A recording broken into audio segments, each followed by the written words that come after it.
We are the Morning Hustle. What up, y'all? It's the Morning Hustle. L'Oreal and Kyle Santillian. You know how we get it in. Guest on guest on guest. We always have people that stop by and join us on the show. And this person today, man, you see him busy on social media. You see the TV. You see the film. I know that's right. Okay, shining out there. Miss Lawrence is in the building. Yeah, Miss Lawrence. Finally made it the Morning Hustle. I love it. Thank you guys for having me. I'm excited to be here. That's what's up, man. That's what's good. Of course, we had to welcome you here. You had such an amazing event the other night. I got a chance to attend, and it was some things that were said in the room that I just felt like this is a conversation we need to open up to the hustlers and bring it to them. For sure. And it was around HIV awareness. It was around HIV awareness.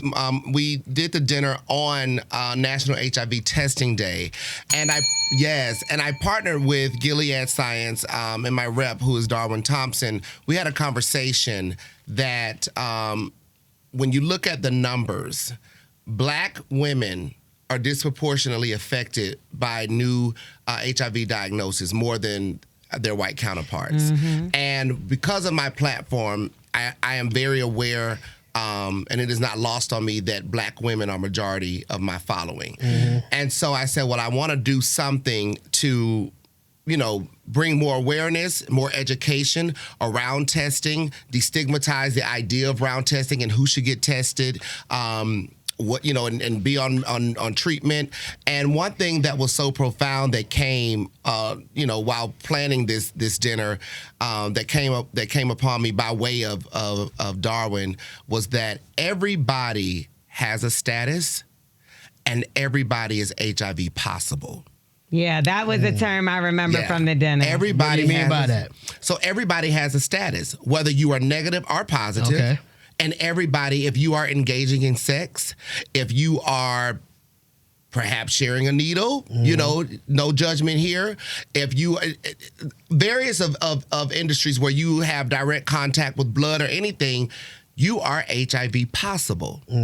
And so the best thing to do is to know your status, which is knowing your power and owning your power. I feel that. And so I wanted to do one of my legendary Plated Purpose dinners, which I created to bridge the gap between the Black LGBTQ community and the Black straight community. Mm-hmm. Because there's so much misinformation, there's so much missing information that we have when it comes to one another. And I feel like I have I occupy a very unique space when it comes to knowing the language of both sides. I served in the beauty industry for 20 years, which means I was, in service to Black women for 20 years. And for every Black woman, that was a household that I had that I was able to in some way impact. Right. And because of that, I know the language of both sides. I know what's missing. I know the ideas of the Black LGBTQ side and the Black straight side. And I also know that a lot of the stuff that we've been taught is completely wrong and false about who we are to each other. You know what's interesting to me when we talk about AIDS and its effect on the community and just people in general? It's one of those things that is like, and I'm going to speak directly to people wearing condoms. Yes. Because I know there's other ways that can be contracted as well. But it seems to me like how, after all of these years, that people have been letting people know, you got to wear a condom, you got to stay safe, this and the third, that the numbers haven't almost diminished at this point. I feel like, you know what I mean? Like, are people not listening? Are new generations not getting any information? Because we're talking about a conversation that's been had now for at least 40 years. And I just want to put out to you really quickly that Kyle is married and has been married since he's been young. Yeah, but I'm just talking about information and people. That makes a difference, though, because you're not using condoms with your wife. Well, here's the piece. You would think that makes a difference, but there is a woman, an older Black woman, who just recently passed away. She was married. She was a cancer survivor. Mm-hmm. And she died of AIDS. Her husband gave it to her. She had no idea. When she started to get ill, they just thought that the cancer came back, so they didn't test her. And it later came out, they later found out that her husband had given her HIV, which ultimately turned into AIDS, and it killed her. And so with that, what I said in my dinner, one of the things I said in my dinner, yes, we all love our partners, we love our husbands, we love ourselves, but you have a intuition, you have a gut feeling. You know when your partner, whether it's your husband or your wife or whatever, might be outside. You know something, and take it upon yourself to protect yourself. For sure. But even the point that I was making would apply to him, because cheating or not, yo, bro, why don't you have a condom on? That's my 100%. point. You know what I'm saying? 40 years of education, you should know, put on a condom. Put on a condom. Yeah. And we know a lot of people don't like condoms, which is so so great which is one of the great things that Gilead Science has created, which is PrEP and DoxyPEP. So PrEP keeps you from contracting the virus. And DoxyPEP keeps you from contracting any STIs. And I think there may be like a 3-day window that you'll have. It's almost like the morning after pill, if you will. And a lot of my straight brothers and sisters don't know about it because the messaging for years has been more geared to the LGBTQ community. Yeah, even when you see the commercials and when everything, you see the commercial, and it's like numbers will now tell you otherwise, and let's take our white brothers and sisters out of the conversation because their numbers have decreased significantly. Yeah, they playing that in our community. Yeah. Their numbers have decreased significantly, so it's now us that has to take care of us. And as I said at my dinner, as a proud black gay man and the community that I belong to, and so a lot of the leaders in this thing and eradicating this, we have a responsibility to share the information that is pushed in our face because we're gay to our straight brothers and sisters, because they don't push it in y'all face. And I said it before, a lot of these organizations, these HIV organizations and prevention organizations, during Pride Month, they'll have all these different testing sites and trucks and all this kind of stuff. But it's almost like you're preaching to the choir. But when I met, when back in the day when there was a Luda weekend, or there was you go to the strip clubs and all that, I don't see none of that out there. No. Yeah, I feel you. And numbers will now tell you we probably should have put some focus there. Yeah. Or maybe it worked, right? Because maybe they put the focus in the LGBTQ community, and that's why the numbers are going down. It did work, yeah. Yeah, so now you got to bring it, like you said, and that's why I commend you. And also Tamar. Now, the reason with Tamar, it's funny because people attacked her. It's not funny, but you know what I mean? It's strange because she came out and spoke out and said that she's on PrEP, that she takes PrEP because she's single and, being out here, you can't just trust everybody. Yeah. She's not willing to contract the virus, right? And people were like, oh, my God, she's taking PrEP and this, that, and the third. But when I went to the dinner, I had a different understanding of it. Good. It wasn't, oh, my God. It was more so like, okay, you're protecting yourself because other people may not be. Right. 100%. Because some people are allergic to condoms.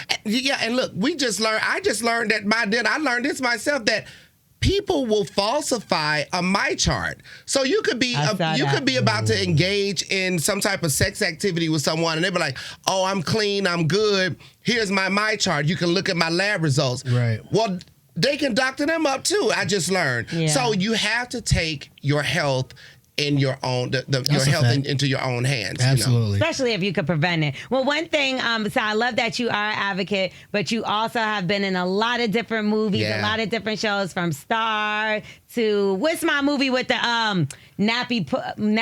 Oh, The Deliverance. The Deliverance. Okay. So I know you got something coming up next that you got under your sleeve. You always do. I just wrapped Judgment Day with Will Ferrell and Zac Efron. Oh my God, yes. So I'm really, really excited about that. It's a very funny, well, they're comedians, so it's a comedy movie, but it's a very funny walk-on guest star role that they reached out of the blue and was like, "Can you please come do that?" I was like, "What? Will Ferrell, Zac Efron? Yeah. Bitch, what time I need to be there?" Right. That was giving, yes, God. So I was very, very, very excited about that, and I played at Purpose and all that kind of stuff in between my gigs. And so I don't know what's next. We're going to see. I love that. Well, I know at the dinner you had some housewives there. Yes. I know a lot of people know you from the house. What you thought about this season of Atlanta Housewives? I have to be honest, I have not seen any of the only episode I did watch was when Kenya had her grand opening for her salon. With the naked picture episode. Right, and I watched that because I came to the event because she needed me. I judged like this little hair show thing for her. And but I left right after that, so I missed all of that stuff. So I missed all of that. But I've, obviously, because of social media, I've been listening to all of it. So I don't know. I don't really have a comment around it. I do think that a lot of the drama is I don't know. I just think it's kind of magnetized because I think they're just trying really hard to get it back to what it was, but exaggerating it a little. A little exaggerated, but what it was before, it was honest shade. It was fun shade, if you will, and there wasn't a whole lot of hitting below the belt. Back when I was a part of the show, so that part is different.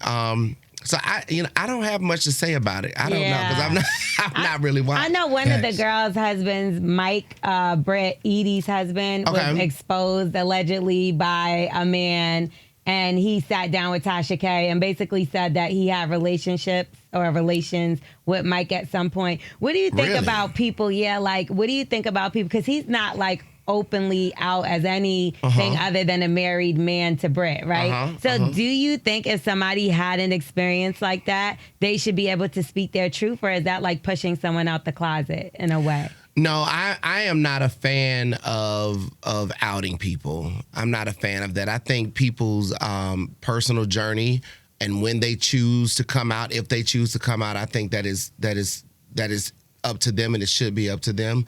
However, if you are with someone who is in the closet or DL or however you want to classify it, and that person causes harm to you in any type of way or does something that needs to be reported, then I think all bets are off. Right. Yeah. Okay. But if you are in a consensual relationship, friendship, sexship, whatever it may be, and one of the parties chooses to, be under the radar, then respect them in that way, in my opinion. What about the other end of the spectrum? We see a lot of times that people will come out and make this huge announcement, I'm gay, and people are like, okay, well, we didn't need the announcement, but thanks for letting us know. Like, do you think Who did that? I don't know. I can't even tell you a person specifically. But sometimes, especially like when you see in social media and stuff like that, do you think people go out of their way sometimes to make the announcement? Like Wayne Brady?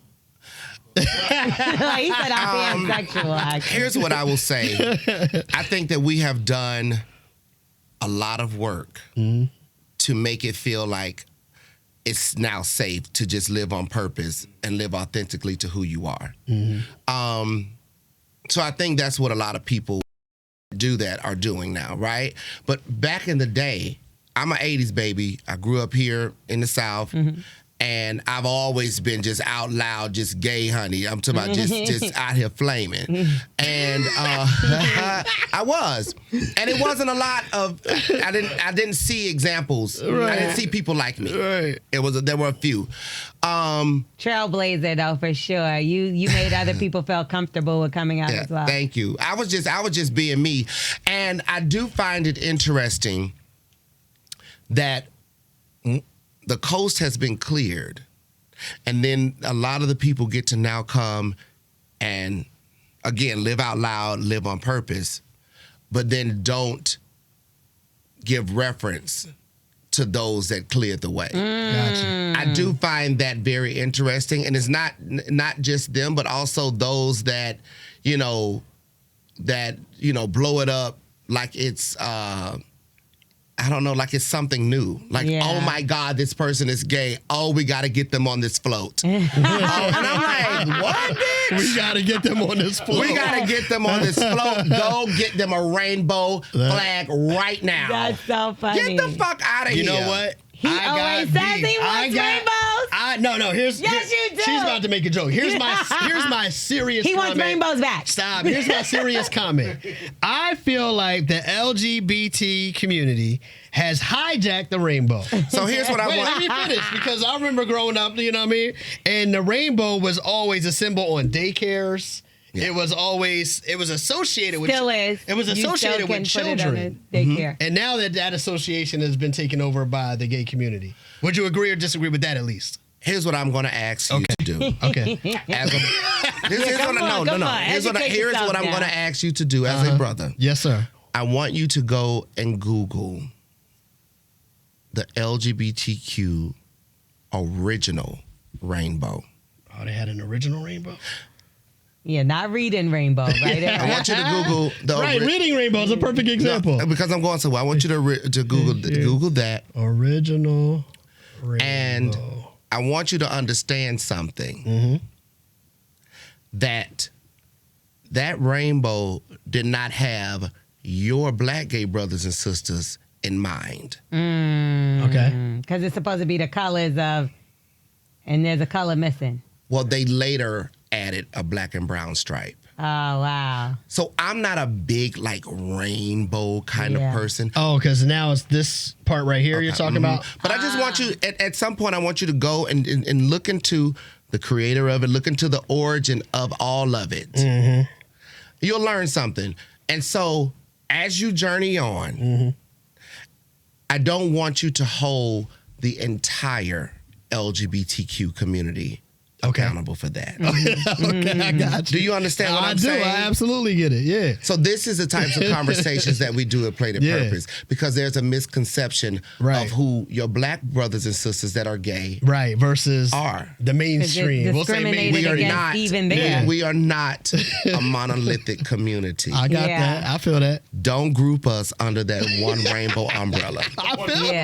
So I'm not responsible for the damn rainbow is the moral of what you're saying. I got you. So, okay, so we talked about PrEP, and I do know some people may be interested and may be scared to ask questions. So I'm going to ask a couple for them really quickly. Prescription. Do you need one? How do you get it? How much does it cost? Yes. So I talked to your producer. I wanted to bring my rep on, but he's not in town, so he was going to call in, but it's all good.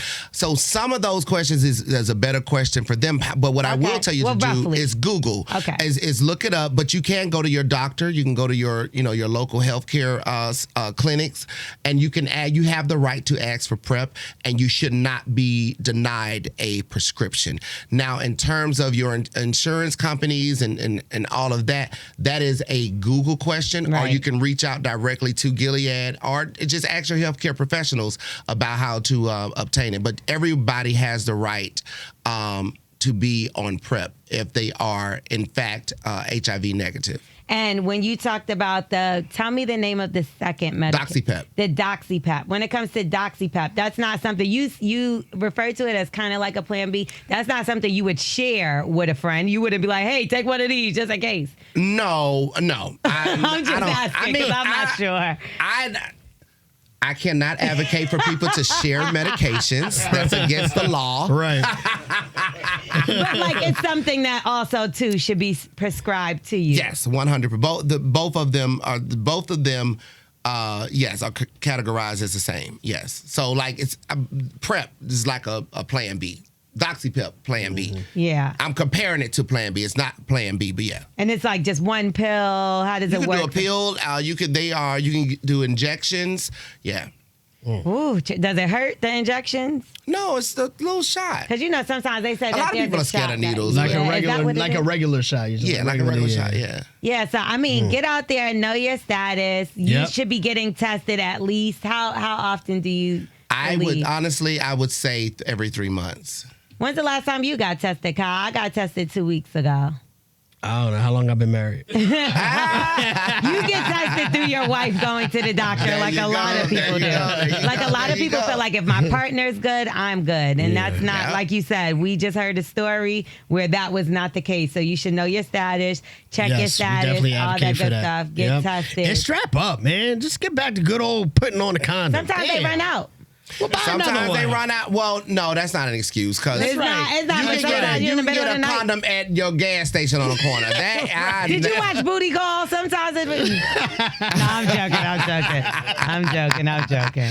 Okay, so where can the people follow you, find you? Find me on my social media, Miss Lawrence. That's MISS Lawrence. And that's across all social media platforms. And if they want to be more educated on PrEP and stuff like that, Gilead has absolutely. Gilead, talk to your doctors. But honestly, Google, honey. And Chat GPT. Don't sleep on Chat GPT. Yeah. Chat GPT, she be knowing. Yeah, facts. Yeah. She be knowing. Don't be scared of somebody just because they're taking PrEP and protecting themselves either. That's There you pretty go. ignorant. No, There it's you very ignorant. Yeah. Be scared of yourself for not knowing your status. There you go. There You you the go. scary one, okay? Ah. Appreciate you pulling up today. We definitely want everybody to make sure they know their status and getting tested and be safe out there for sure. Man. Thank y'all for having me. I appreciate this. Thank you doubt. for making people aware of things we should already know. Right. It's all good.